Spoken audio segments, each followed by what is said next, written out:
your sound.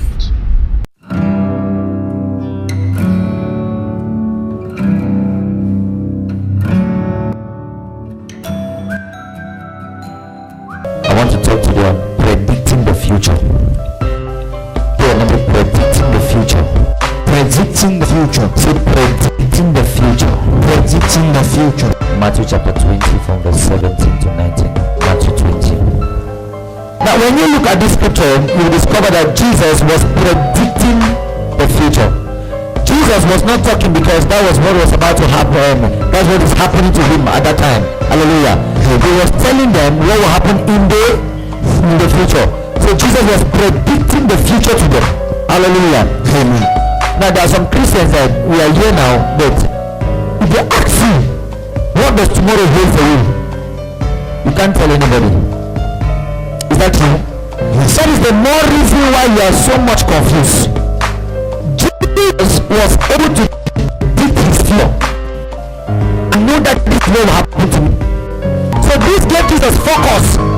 He knows that, okay, this is my future. This is what I'm here for. This is what God has shown me what will happen to me. So I am focused in that direction. How many of you want to live the future in the present? There's a way you can live the future in the present. Hallelujah. You are living with the future in the present. It means you already know that this is what will happen. Hallelujah. So everything you're doing now is to make sure that it aligns with what? The future. With the future.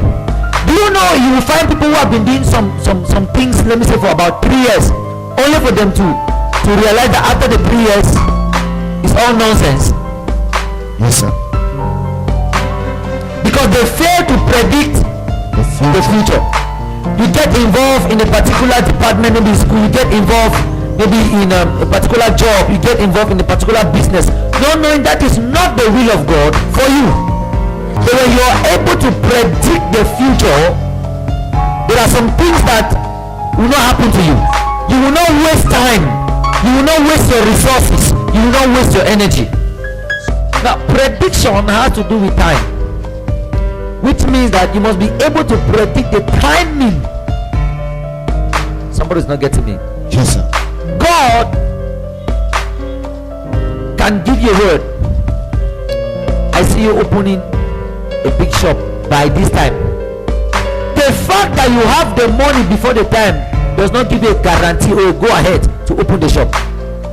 Comes a time in the life of a believer that nothing takes you by surprise. Oh my God, you are not getting what I'm saying. Professor. Even when people are about to give to you, listen, you get it by prediction. So you are able to predict that no, they come about to take this even if you travel. We have an ask, they say no, I won't take this one. Divine prediction. You begin to predict in the spirit. Hallelujah. So predicting the future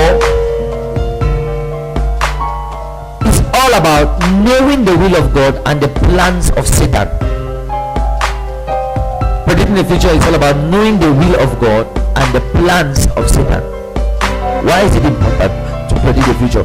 Number one, it helps us to pray ahead of time. Matthew 26:39. After Jesus predicted the future in Matthew 20, hallelujah.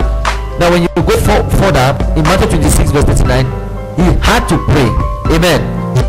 When you predict that your auntie will die, what you do is that you go to your prayer closet. Imagine that you don't know that your auntie will die. Will you even pray?